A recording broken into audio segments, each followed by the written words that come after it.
사적 제재. 사법 절차를 거치지 않고 개인적으로 벌을 내리는 걸 뜻하죠. 사적 제재를 주제로 한 드라마 비질란테가 며칠 전에 OTT를 통해서 공개가 됐습니다. 그런데 전직 판사가 드라마 제작에 참여해서 지금 대단한 화제입니다. 작가로 이미 너무 유명한 분이죠. 문유석 전 판사 오늘 화제 인터뷰에서 만나보겠습니다. 어서 오세요, 문 작가님. 네, 안녕하세요. 반갑습니다. 아니 제가 네. 한 6, 7년 전에 인터뷰를 했었어요. 그때 아마 그 기억나세요? 전국 꼰대 부장님들에게 드리는 글, 맞아요. 그 글 때문에 아마 전화로 그때 인터뷰했었죠. 맞아요. 네, 그랬었습니다. 아니, 그 책을 펴내고 글을 쓰고 이런 글 쓰는 현직 판사라고 해서 이미 유명했던 분인데 보니까 지금은 판사복 벗고 아예 그냥 예, 지금 전업 작가입니다. 전업 작가로? 저는 변호사가 자격은 있지만 등록도 안 했으니까 변호사가 아예 아니죠. 와. 예. 아니 판사가 여러분 판사복 벗고 나면은 의뢰 변호사 일을 하게 마련인데 법률가로서 네. 아예 변호사 일을 안 하고 전업 작가로 뛰어드신 거예요? 예, 처음부터. 왜요? 변호사 할 거였으면 판사를 계속 했을 거고요. 그냥 하고 싶은 일이 작가였으니까 작가를 한 거죠. 법조인을 할 거였으면 저는 법관직에 너무 명예스럽고 네. 과분하게 생각하고 행복했기 때문에 계속 했을 것이고 야. 어린 시절 꿈이 작가였으니까 그걸 하려고 뛰쳐나온 거죠. 참 우문현답입니다, 여러분. 왜요? 라고 하면 좋으니까요. 작가가 좋으니까요. 이번에 참여하신 거는 비질란테라는 그 디즈니 OTT 맞아요.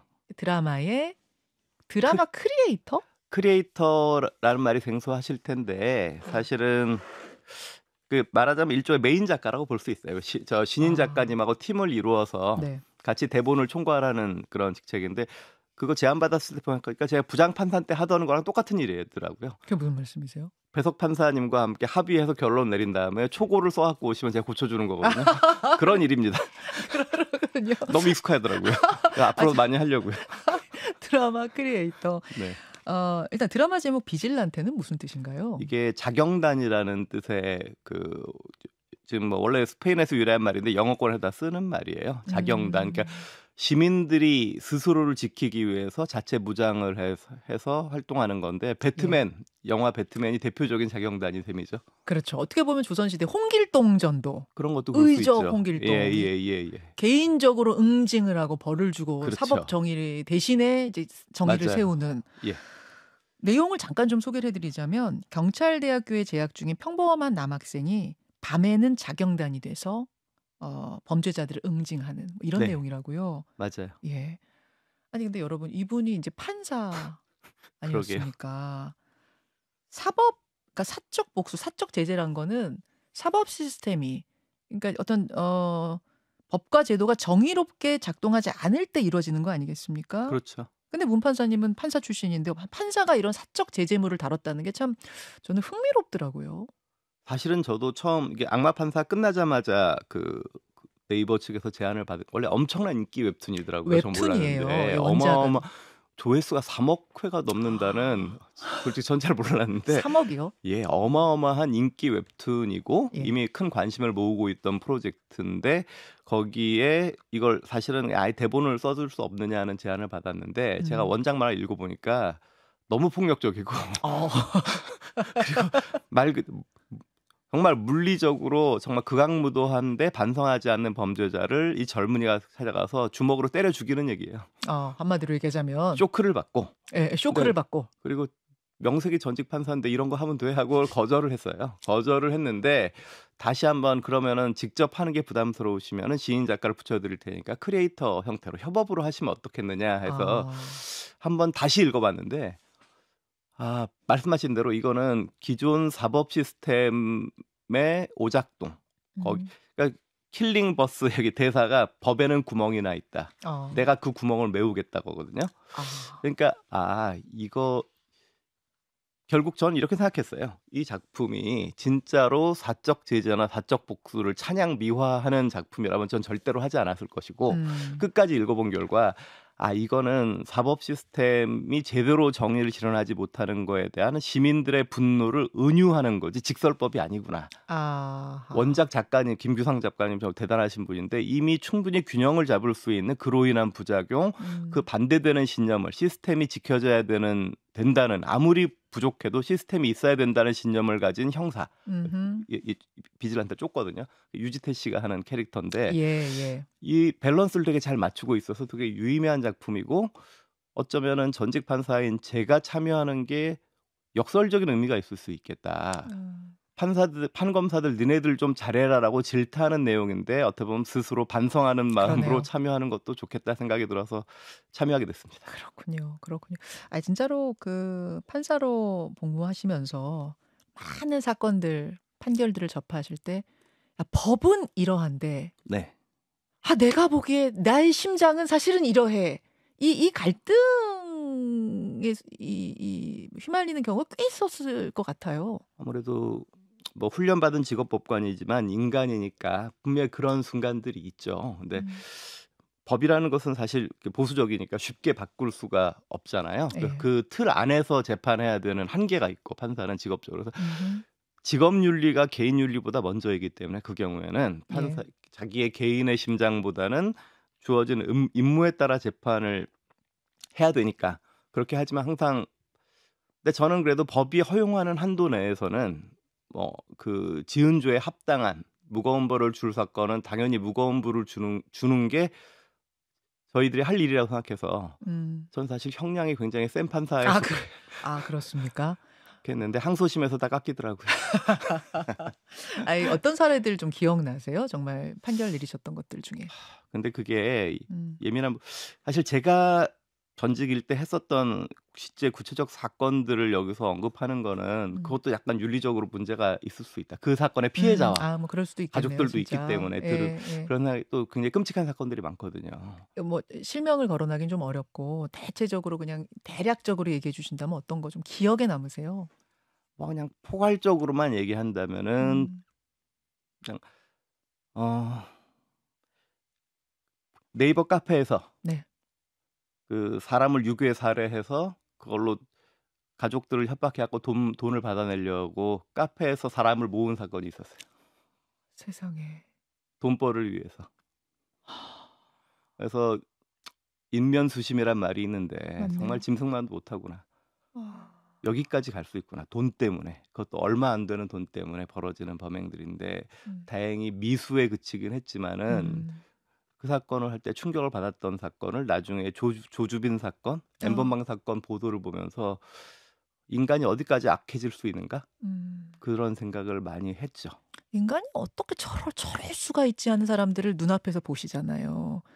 근데 그런 일이 있죠. 가끔 그런 사람들 보면은 '야 이 자리에 남아서도 끝까지 반성을 안 하는 이런 사람도 있습니까?' 얼마든지 있죠. 인간이란 대부분 반성 안 한다는 게 사실 제 경험이에요. 그래요? 반성하는 척하죠. 감형받기 위해서. 그리고 의외로 모두가 억울해합니다. 그래요? 근데 그럼 무죄라는 거예요?" 물어보면 그건 아니에요. 근데 예. 뭐가 억울해요? 검사가 저한테 뭐 공갈 협박을 해서 어쩔 수 없이 자백을 했는데 그게 억울하다는 거예요. 자백 안 할 수도 있었는데. 그래서 할 참 말이 없잖아요. 할 말이 없네요 정말. 그러니까 저는 그거를 심리학도 좋아하고 그런 사람이라 그냥 음. 보편적으로 일반을 생각하면 인간은 궁지에 몰리면은 자기의 잘잘못 따위 생각하지 않고 자기 보호 본능이 음. 그래서 그런 범죄자들이나 그의 가족들은 피해자를 미워해요. 너 음음. 때문에 내가 이렇게 됐다고 생각해요. "너 때문에 이렇게 됐다." 안 그러니까 들킬 수도 있었는데. 인간의 극도가 이기주의와 자기 보호 본능이라는 게 예. 결국 무조건 나 이외엔 다 적이고 이렇게 아하. 되는 거죠. 자 예. 그럼 이제 이번에 이런 경험들을 바탕으로 여러 가지 글도 쓰고 또 작가로서 드라마, 영화에도 참여를 하시는데 이번에 비질란테에서 이제 사적 제재와 관련된 내용 이 사적 제재라는 것이 최근 네. 들어서 많은 사람들에게 응원과 공감을 받고 있어요. 그렇습니까? 그러니까 꼭 드라마, 영화가 아니더라도 예를 네네네. 들어서 어 유튜버가 네. 가해자의 신상을 경찰보다 먼저 그냥 공개해 버려요. 네. 최근에 몇 건이 있었습니다. 가해자의 신상을 그냥 공개해버리면 엄청나게 많은 조회수를 기록하기도 하고 막 응원을 받기도 하고 그리고 나선 좀 찬반 논란이 있죠. 네. 유무죄가 아직 가려지지 않았는데 이렇게 하는 것이 맞는가 그런가 뭐 논란도 있고 막 이런 일들이 꽤 많습니다. 네. 근데 왜 이렇게 사람들이 거기에 열광하는 걸까요? 그거는 기존 시스템, 법치주의 시스템이 그 대중이 바라는 정의를 충분히 충족시키고 있지 못하기 때문에 그 간극을 노리는 것들이고 음흠. 병리적인 일이죠. 건강한 사회가 아닙니다. 시스템이 잘 살아 있어서 아, 자기 맡은 바 일을 하는 원래 그 일을 우리 민주주의 체계에서 맡긴 사람들이 그 일을 잘해내면 그런 일이 없겠죠. 근데 거기서 오작동하고 거기에 대해서 아쉬움들이 있으니까 그런 음. 일들이 있는 거고 그거는 그런 병리적인 현상이 없도록 고쳐야 될 일이죠. 사회가 이제 구멍이 뚫렸기 때문에 그런 구멍을 네. 그런 쪽으로 이제 메워주는 것에 대해 사람들이 속 시원함을 느끼고 어떤 그렇죠. 정의를 느끼고 한다는. 하지만 그 사적 제재를 외치는 사람들도 99.9% 자신의 이익 때문이라고 생각해요.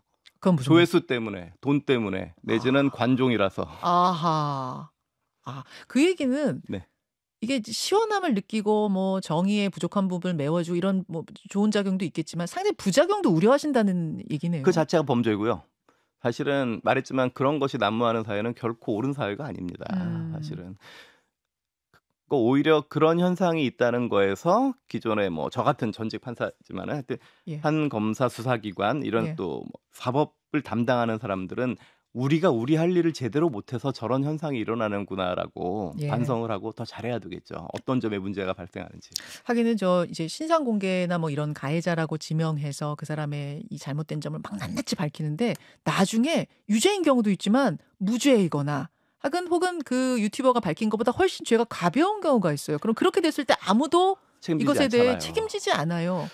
정식 3심 재판을 거치고도 사실은 그 나중에 억울한 그 사람이 형을 살고 있으니 밝혀지는 게 많거든요. 미국에서는 실증적 연구도 했어요. DNA 그 대조하는 기술이 유전자 대조 기술이 발전된 이후에 이미 사형수로 몇 심제 복역하고 있는 전국의 그 죄인들을 복역수들을 DNA 대조를 해봤더니 그 중에 상당한 퍼센트가 무죄로 밝혀졌어요.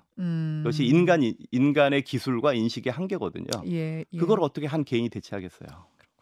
결국 사적 제재가 바람직한 건 아니라는. 굉장히 위험하다. 굉장히 위험하다. 그럼에도 불구하고 지금 사적 제재가 넘쳐나고 사람들이 거기에 대해서 카타르시스를 느끼는 건 결국 뭔가 법과 제도에 허점이 많다는 이야기인데 네. 사법부 얘기를 좀 해보죠. 지금 사법부에는 네네네. 어떤 문제가 있다고 보십니까? 지금 현재 사법부에 대해서 뭐 제가 뭐라 왈가왈부할 수 있는 건 아니고 굉장히 오랫동안 쌓여온 것이 그냥 쉽게 말하면은 바로 이번 비질란테 참여한 이유와도 같은 것인데 시민들이 원하는 정의에 대한 예. 그런 믿음을 충족시키지 못해 왔다는 것이 사실 우리나라 사법부의 장점은 되게 적은 예산으로 적은 인원을 투입해서 굉장히 다수의 사건을 빨리 처리했다는 것이 그거에 있어서는 세계 최고예요. 모든 효율성. 통계에서. 예, 효율성은 예. 세계 최고. 우리나라 가성비. 모든 게 그러죠. 가성비가 세계 최고인 거죠. 가성비 세계 최고. 그런데 반면에 그 많은 시민들이 뭐 어떻게 얘기해도 정의가 제대로 실현되고 있다 또는 피해자의 피해가 제대로 회복되고 있느냐에 대해서는 아주 오랫동안 다들 분노하고 계시거든요. 전 그 부분에 대해서 재직할 때도 또 글을 쓸 때도 많이 그에 대해서 왜 그런지 이런 거 바꿔야 되는데 지적을 많이 했는데 왜 그 그렇습니까? 부분은 이것만 얘기해도 한 10시간 얘기할 수 있는 주제긴 한데 아하. 간단히 얘기하면 두 가지가 있는 것 같아요. 예. 첫 번째는 그 운용하는 사람들의 문제인데 그건 일종의 전문가의 함정인데요. 관행을 되게 중요시하고 기존의 선배들이 해왔던 거에 답습되다 보니까 사실 한 5, 6년 전만 하더라도 사람 한 명을 죽이면은 기본 형량이 징역 13년이었어요. 예. 12년에서 13년.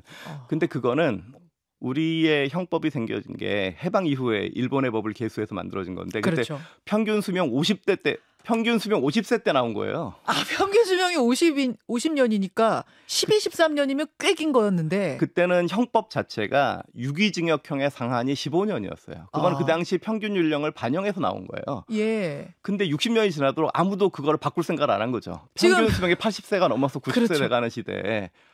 그러면서 선배들이 해왔던 거 그대로 배우고 거기서 달리하면 튀는 판사가 되는 거예요. 그러면 상급심을 다 깎이죠. 아하. 진짜 저는 그게 전문가의 함정이다. 그냥 또 또 함부로 휙휙 바뀌지 않는 것이 사법의 덕목이기도 하니까 신중한 건 좋은데 그래도 큰 흐름에서 객관적인 기반이 바뀌었을 때는 거기에 맞춰서 올려야 되는데 예. 자발적으로 올리는 노력이 없었고 오히려 도가니 영화와 그 사건이 큰 기폭제가 돼서 엄청난 질타를 받았잖아요. 그렇죠. 저도 그 시기에 내부에 있으면서 엄청난 위기의식을 느꼈었는데 많은 판사들이 그때 비로소 뜨거라. 이건 우리가 잘못 관행적으로 생각해왔던 그러니까 기본 틀부터가 너무 낮았구나. 솜방망이 처벌 이른바. 왜냐하면 살인이 제일 무거운 죄잖아요. 그렇죠. 살인죄가 징역 12년, 13년에서 출발하면 다른 거 거기에 맞춰서 키높이를 내려가는 맞춘단 거죠. 말이에요. 네. 저는 사람들이 잘 모르는데 아주 어이없는 그 이유에서 출발해서 그 이후에 어떤 우리나라가 많은 판사들이 다 변호사로 개업하는 나라도 전 세계 우리나라 하나밖에 없더라고요. 그래요? 예, 일본만 해도 그런 일 거의 없고요. 미국은 아예 없다시피 하고. 그럼 판사복 벗으면 뭐해요? 다른 나라에선? 판사복을 안 벗죠. 평생 법관인 경우가 많고. 그러니까 판사는 이제 평생 커리어로 정년까지 일하는 게 너무나 당연한 거예요. 어느 나라나. 그러니까 OECD 국가 중에 판사들이 이렇게 대거 남아서 변호사하는 나라는 제가 알기로는 대한민국밖에 단연코 없어요. 아니 물론 직업 선택의 자유는 있습니다만 문제는 네네네. 전관예우 아닌가요? 그렇죠. 그렇기 때문에 사실은 시민들이 생각하시는 것처럼 뭐 노골적인 재판 거래가 있는 일이 결코 흔한 일은 아니고 굉장히 예외적인 일이라고 저는 겪어본 적도 없고 또 많이 그런 것들이 그런 오해가 없어지고 있다고 생각하긴 하지만은 그래도 분명히 있죠. 예를 들어 결론을 안 바꾸더라도 절차적으로 증인을 더 쉽게 받아준다든지 재판기일 변경을 쉽게 해준다든지 그렇죠. 가벼운 게 아니거든요. 신뢰를 해친단 말이에요. 당연하죠. 그런 거에 대해서는 죄의식이 없이 결론은 유무죄 안 바꿨으니까 된 거 아니야라고 생각하는 그런 도덕적 불감증이 사실 있어 왔다고 생각해요. 한국 사회 특유의 인지상정, 인맥 이런 것들도 있었고. 예. 저는 그런 거 자체가 정관예우로 사실 봐야죠. 봐야 되죠. 그래서 이런- 그런 것들이 신뢰를 해친 거죠. 사실 이런 이야기를 판사 그만두고 변호사로 계속 법조계에 계시다면 이렇게 날카롭게 이야기하기 쉽지 않으실 텐데 지금 아니, 전 아예 판사할 때도 그렇게 얘기했고 내부 토론회도 얘기했어요. 왜냐하면 다들 실제로 판사들끼리도 이런 거에 대해서 문제의식을 가지고 어떻게 바꿀 것인가에 대해서 내부 토론도 많이 하고 제도 개선도 합니다. 그래서 사실 지금 수임 제한 금지라든지 이미 많은 부분의 개혁들이 있는 것이 예. 사실 안팎의 노력이 있는 거죠. 이런 이제 이 생각들을 글로써 또 드라마로서 영화로서 말로써 세상에 많이 알리고 우리 법과 제도의 구멍을 메우는데 문전 판사께서 문 작가님께서 역할을 많이 해주셔야 될 것 같아요. 앞으로의 계획은? 전 뭐 그런 뭐 공적인 일로 중요하긴 한데 전 재밌게 살고 싶어서 나온 사람이니까 예. 전 그냥 재밌는 글도 쓰고 여행 다니는 게 좋아서 전 남들 일하는 평일에 노는 게 좋더라고요. 평일에 노는 게 좋아요. 그래서 오늘도 놀러 갈 거거든요. 끝나고 친구랑 여행 다니는 거 좋아해서 노트북 하나 들고 뭐 아무 데나 가서 글 쓰고 자전거 타고 그러고 살고 있습니다. 그러고 보니까 쓰신 책 중에 개인주의자 선언도 있잖아요. 예, 저는 뭐 지독한 개인주의자이기 때문에 지금 너무 행복합니다. 지독한 개인주의자라고 말씀은 하시지만 지금 네. 하고 있는 일은 굉장히 공익에 도움이 되는 일을 많이 하고 계시네요. 뭐 저도 즐겁고 그러니까 제가 즐거운 게 먼저고 하는 김에 이왕이면 또 딴 분들한테 도움이 되면 또 그것도 보람 있는 거고. 그런 좋습니다. 거죠. 네네네. 오늘 좋은 말씀 감사드립니다. OTT 비질란테의 드라마 크리에이터로 참여한 작가 문윤석 작가님 함께했습니다. 고맙습니다. 고맙습니다. 김현정의 뉴스쇼는 시청자 여러분의 참여를 기다립니다. 구독과 좋아요, 댓글 잊지 않으셨죠? 알림 설정을 해두시면 평일 아침 7시 20분 실시간 라이브도 참여하실 수 있습니다.